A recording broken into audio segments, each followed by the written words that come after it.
जीवन है तेरे हवाले मुरलिया वाले, तेरे हवाले कान्हा तेरे हवाले, तेरे हवाले कान्हा तेरे हवाले, हो तू ही संभाले हमको, तू ही संभाले, तू ही संभाले हमको, तू ही संभाले। जीवन है तेरे हवाले मुरलिया वाले, जीवन है तेरे हवाले मुरलिया वाले।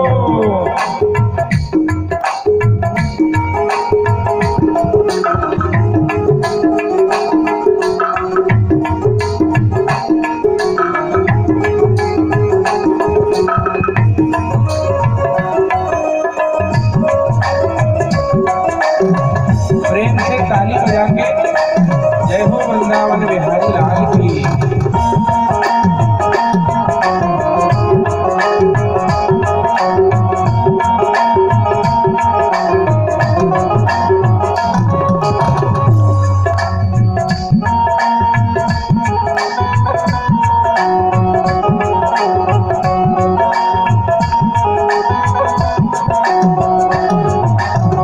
अपने चरण का दास बना ले, अपने चरण का दास बना ले, अपने चरण का दास बना ले, अपने चरण का दास बना ले। ओ वृंदावन माही बसा ले मोरलिया वाले, सावन माही मसाले मुरलिया वाले, ओ जीवन है तेरे हवाले मुरलिया वाले, जीवन है तेरे हवाले मुरलिया वाले।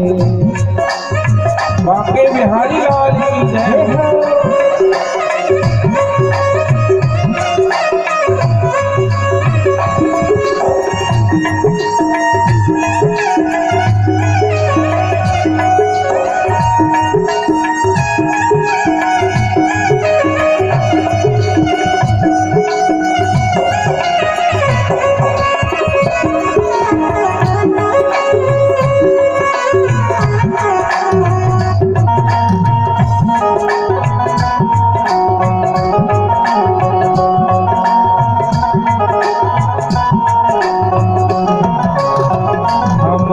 कठपुतली तेरे हाथ की, हम कठपुतली तेरे हाथ की,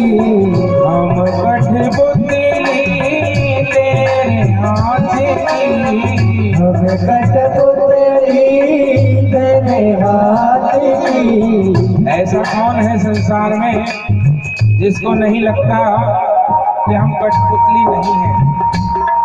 सब कठपुतली, जो भी संसार में है जड़ चेतन, वो सब भगवान की उंगलियों के इशारे पर नाच रहे हैं। गीता में भगवान ने कहा कि वृक्ष का एक पत्ता भी अगर हिलता है तो मेरी मर्जी से हिलता है। तो बताओ फिर हम किस खेत की उंगली? इसलिए मान लेने में क्या बुराई है? रावण की तरह अभिमान करेंगे तो कुछ मिलने वाला है नहीं, इसलिए प्रेम से स्वीकार कर ले।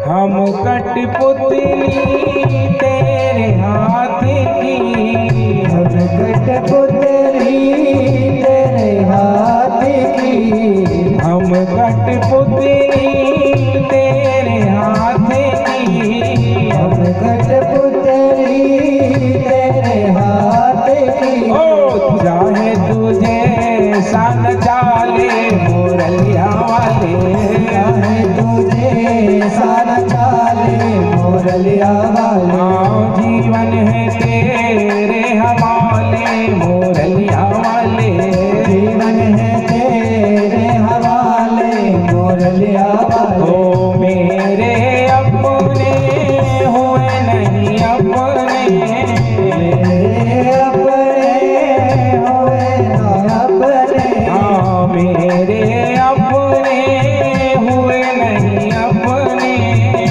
मेरे अपने हुए नहीं अपने। ये सबका अनुभव है कि हम सबसे ज्यादा जिनसे प्रेम करते हैं सबसे अधिक चोट भी वही देते हैं। भीष्म पितामह सबसे अधिक प्रेम अर्जुन से करते थे। हाँ, भीष्म पितामह सबसे अधिक प्रेम किससे करते थे?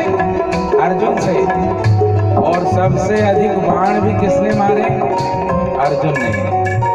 मेरे अपने हुए नहीं अपने, मेरे अपने हुए नहीं अपने, मेरे अपने हुए नहीं अपने, मेरे अपने हुए नहीं अपने। ओ अब तो तू ही अपना ले मोरलिया वाले, तू ही अपना ले मोरलिया वाले।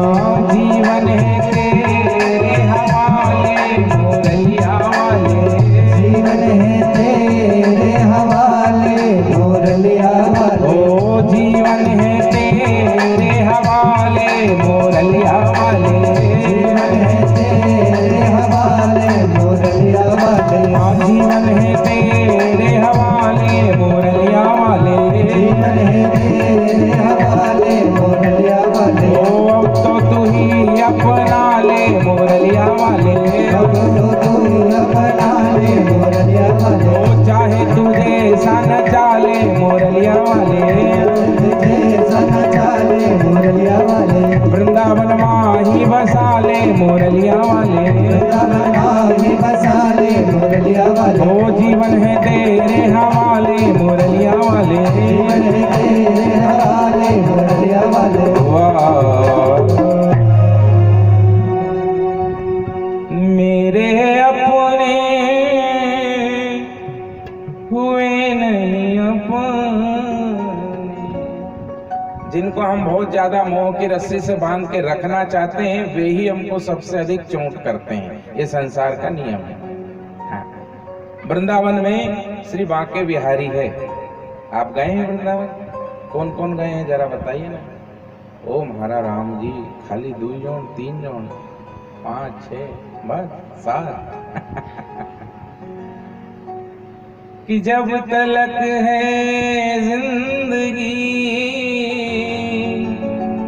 फुर्सत न मिलेगी काम से, तो कुछ समय ऐसा निकालो प्रेम कर लो मेरे राम से। कभी कभी यात्रा करते रहना चाहिए। हमारे पूर्वज जब हिमालय में मार्ग भी नहीं था ना, 4 धाम का गंगोत्री जमुनोत्री केदार बद्रीनाथ, तब जाते थे और ये मान के जाते थे कि अब लौटकर शायद आना नहीं होगा, अपना पिंडदान करके ही जाते थे। बच के आ गए तो अच्छा, नहीं आए तो कोई बात नहीं। अब आजकल तो रोड की तो छोड़ो, पगडंडी की छोड़ो, नेशनल हाईवे बन गए हैं वहाँ, बद्रीनाथ तक, गंगोत्री तक। हाँ बिल्कुल, बद्रीनाथ भगवान के मंदिर के सामने ही जाके बस रुकती है। इसलिए कभी कभी साल में एक बार तीर्थ यात्रा करनी चाहिए। कल जो विदुर जी का प्रसंग आपने सुना था, विदुर जी ने भगवान जब जा रहे थे तो पूछा कि अब हम क्या करें। दुर्योधन को मिर्ची लग गई होगी, आपने उसके घर के 56 भोग ठुकरा के हमारे घर के केले खा लिए, अब वो हमको रहने नहीं देगा। हाँ, करना क्या है? तो भगवान ने कहा था अब यहाँ रहने की कोई जरूरत है नहीं, बिल्कुल हम इधर जा रहे हैं और तुम निकल जाओ तीर्थ यात्रा। तीर्थ यात्रा करनी चाहिए। वर्ष में एक बार अपन अयोध्या में राम कथा और वृंदावन में श्रीमद् भागवत कथा करते हैं। इसलिए अयोध्या भी नहीं गए ना आप? कि गए हैं? कौन कौन गए अयोध्या? जरा हाथ खड़ा करिए। 1 2 3 ओम हरा राम। तो अभी जुलाई में अयोध्या में राम कथा रहेगी। आप सबको निमंत्रण है। यहीं से खंडवा से ट्रेन चलती सीधे अयोध्या जाती है। तो आप सब पधारें, बहुत बहुत आनंद आएगा। कनक भवन में ठाकुर राघवेंद्र सरकार जी की नित्य दर्शन होंगे, हनुमानगढ़ी में बजरंग लाल के दर्शन होंगे, अयोध्या की परिक्रमा करेंगे, माता सरजू में स्नान करेंगे और रघुनंदन अवध बिहारी जी सुध लेना हमारी। भगवान से प्रार्थना करेंगे, हे भगवान जैसे आपने सबरी की केवट की सुध ली थी ऐसी हमारी भी ले लेना। तो मेरे अपने हुए न अपने, अब तो तू ही अपना ले मुरलिया वाले। वृंदावन में बांके बिहारी का मंदिर है और उस मंदिर में ठाकुर जी विराजते हैं। उस मंदिर के मुख्य पुजारी थे श्रीपाद गोस्वामी। गोस्वामी जी महाराज की एक वृद्ध महिला शिष्या थी, उनसे मंत्र लिया था और वो ठाकुर के बाल रूप की उपासना करते थे वात्सल्य भाव से। और देखिए, उपासना का मतलब ये बिल्कुल नहीं होता कि हम ही भगवान को खिलाएं पिलाएं निलाएं धुलाएं पहनाएं, नहीं। अगर आपका भाव सच्चा है तो उधर से भी वही आता है। अब ये महिला वृद्ध थी, इसका कोई था नहीं, पति गुजर गए थे, बच्चे थे नहीं, जेठ देवरों ने जो कुछ भी जायदाद थी वो सब का हम संभालेंगे, तू डोकरी का कर लेगी। सो अकेली एक कमरे में वृंदावन में रहती थी और ठाकुर जी को प्रार्थना करती थी, प्रेम से बुलाया करते थे। और भगवान को बुलाने का मंत्र है प्रेम। हरि व्यापक सर्वत्र समाना और प्रेम ते प्रगट होई मैं जाना। सबसे बड़ा आकर्षण मंत्र है भगवान को पुकारने का प्रेम। वो बुलाती थी, सांवरिया गिरधारी अरे बनवारी चले अइयो खोले की वाड़ी। और भगवान को क्या चाहिए? जब हम संसार, उद्धव से भगवान ने कहा था एक म्यान में जैसे एक ही तलवार होती है ना, ऐसे ही एक हृदय में एक ही व्यक्ति हो सकता है। या तो आप संसार को रख लो या मुझे रख लो, उद्धव निर्णय तुम्हें करना है। हम लोग क्या करते हैं कि हम दोनों सामान ठूसने की कोशिश करते हैं तो चैन तोड़ लेते हैं अपने पे। पहले तो हम अपना संसार हृदय में ठूसते हैं, फिर ऊपर से रखते हैं भगवान तुम भी ना खींचा मई जाओगा कहीं जरा। भगवान का हट मैं नहीं आता, कभी नहीं आता। भगवान का स्वभाव है कि वो चाकड़ा मोकड़ा रहते हैं, अकेले बैठते हैं कि दूसरा कोई नहीं होना है, और जरा कोई हुआ तो वो सटक जाते हैं कि जहां राम नहीं काम है और जहां काम नहीं राम। जहां राम आ जाते हैं वहां कामनाएं बचती नहीं है, और अगर जहां कामना लेस मात्र भी है तो वहां राम आने वाले नहीं हैं। अब ये अम्मा बैठे बैठे पुकार रही थी, हाथ पैर से बनता नहीं, आंखों से दिखता नहीं, कमर हो गई टेढ़ी। सांवरिया गिरधारी अरे बनवारी चले अइयो खोल की वारी। और भगवान साक्षात है। मैं आपको हजारों प्रत्यक्ष प्रमाण अभी के दे सकता हूं कलयुग में जिनको दर्शन हुए। ये सब कलयुग के ही हैं, नामदेव जी, मीराबाई, तुलसी बाबा, रैदास जी, सूरदास जी, इन सबको कई बार, सूरदास जी को दिन में कई बार दर्शन हो जाते थे भगवान। मीराबाई को तो नित्य पग घुंघरू बांध मीरा नाची रहे, और ठाकुर जी उनके साथ आके नृत्य कर। इसलिए अविश्वास मत करना कि पंडित जी न को काई बात न करया करे, ऐसा नहीं। पुकारते पुकारते उसने अनेक भाव रख दिए भगवान के सामने। विचार करती मेरे ठाकुर नन्हे मुन्ने हैं, कहीं मेरी सास से डर के भाग न जाएं। फाटक के बाहर तो कहती, सास हमारी सो डरियो मत लाला, वो तो भई तो है प्यारी अरे बनवारी चले अइयो खोले की वाड़ी। कन्हैया मेरी सास के नाम से डरना मत, मेरी सास तो कब की तुझे प्यारी हो गई है ही नहीं, बिल्कुल साफ है मैदान। ननद हमारी सो डरियो मत लाला, वो तो रहे अब न्यारी, अरे बनवारी, चले अयो खोल की वारी।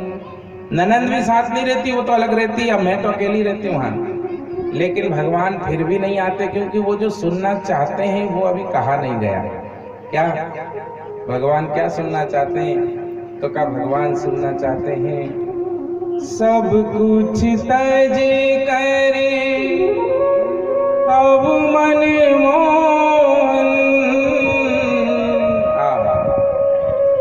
जब मनुष्य सब कुछ छोड़ने के लिए भगवान के लिए तैयार हो जाता है, तब भगवान विचार शुरू करते हैं कि अब जाना पड़ेगा, क्योंकि इसने मेरे लिए सब छोड़ दिया है।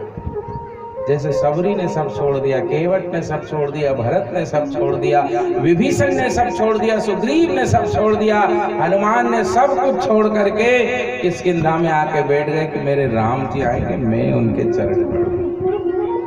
सब कुछ तजे करे अब मन मोहन, मैं तो भई हूँ तुम्हारी, अरे बनवारी, चले अयो। और जैसे ही कहा सब कुछ तज कर अब मनमोहन, मैं तो भई हूँ तुम्हारी, सोई भगवान बाके बिहारी मंदिर से ठुमक ठुमक ठुमक चल दी। सुबह 4 बजे आते अम्मा के द्वार पर, अम्मा के फाटक खोलते, मैया उठियाई कहा? अम्मा कहती हाँ लाला उठियाई तू आएगा? हाँ आ गया। अब बोल कहा करनो है? अम्मा कहती लाला मोते तो उठते नहाए बन। अच्छा पानी रख दूं, नहाएगी? तो भगवान गर्म पानी करते, उस बुढ़िया अम्मा को नहलाते, उसके लिए खिचड़ी बनाते, खिलाते और फिर वापस मंदिर चले जाते। भगवान सेवा लेते ही नहीं है। भक्त जब शरणागत हो जाता है तो भगवान सेवा देते भी हैं, और भगवान जब सेवा देने पे आते हैं ना तो बहुत अच्छी देते हैं। सकुबाई जब पंढरपुर चली गई थी तो उनके बदले में ठाकुर जी पानी भर रहे थे, रोटा पानी झाड़ू चौका सब कर रहे थे। तो सकुबाई की सास कहती कि कहो इतना दिन से तो थाड़ी साग भाजी रोटा नमक स्वाद नहीं था, आज बड़ा स्वाद आता, क्योंकि अब रोटी पानी भगवान बना रहे थे। भगवान की सेवा फिर परफेक्ट होती है। हाँ ऐसी फूहड़ बहू की तरह नहीं होती कि हाँ सब्जी बनाई तो नमक डालना भूल गई, रोटा बनाया तो फूकी ना क्या। भगवान बहुत सुंदर सेवा करते उस अम्मा की। अब एक दिन सुबह सुबह भगवान आ रहे थे मंदिर से उस अम्मा के घर, और उसी समय उस अम्मा की जेठ का लड़का आया हुआ था। तो ये अम्मा उससे कह रही थी, जो भगवान ने सुन लिया। क्या कह रही थी? कह रही थी क्यों रे तुमने सब मेरी जमीन जायदाद तो रख ली है, और कभी मेरी सेवा करने आते हो, कभी मेरे हालचाल लेते हो, तब कि तुम अच्छे से जानते हो कि मेरा कौन है तुम्हारे सेवा, जायदाद तुमने खाई। और बस भगवान ने जैसे ये सुना कि ये अम्मा तो इनको भी अपना ही मानती है, मेरा कौन है तुम्हारे सिवा, तुम ही तो हो मेरे जेठ देवर के। भगवान वहीं से वापस चले गए कि नहीं इसको मेरी जरूरत नहीं है।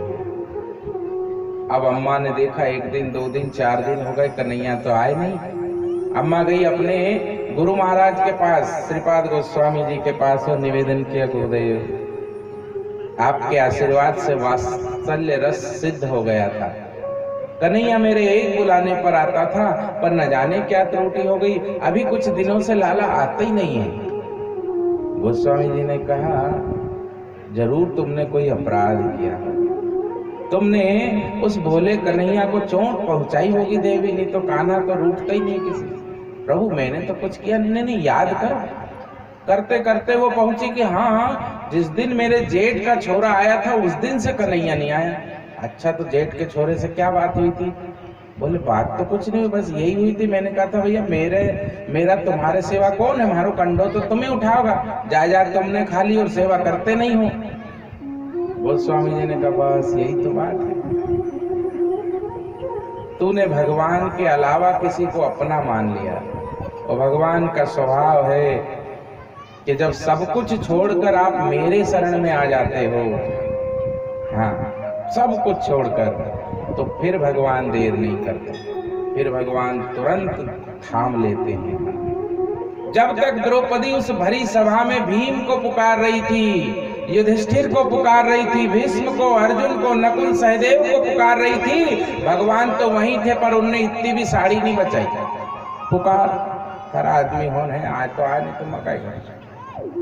और जैसे ही द्रौपदी ने सोच लिया कि अब ये कोई काम आने वाले हैं नहीं, और उन सब को भूल कर केवल हे कृष्ण द्वारिकावासी, हे कन्हैया केवल तुम ही बचा सकते हो, तो भगवान ने यूं, नारी है के साड़ी बिच नारी है, दुशासन खींच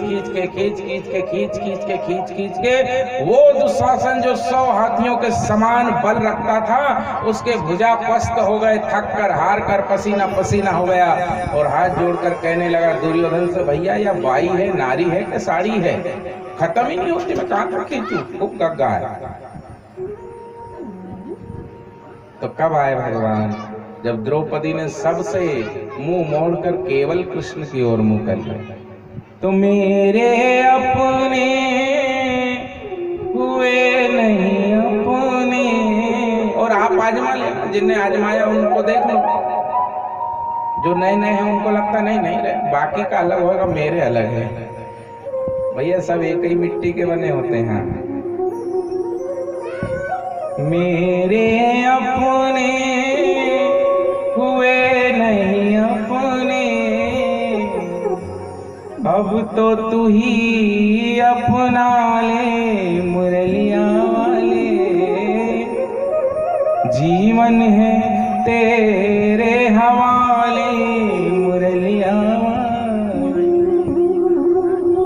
बोली वृंदावन बिहारी लाल की।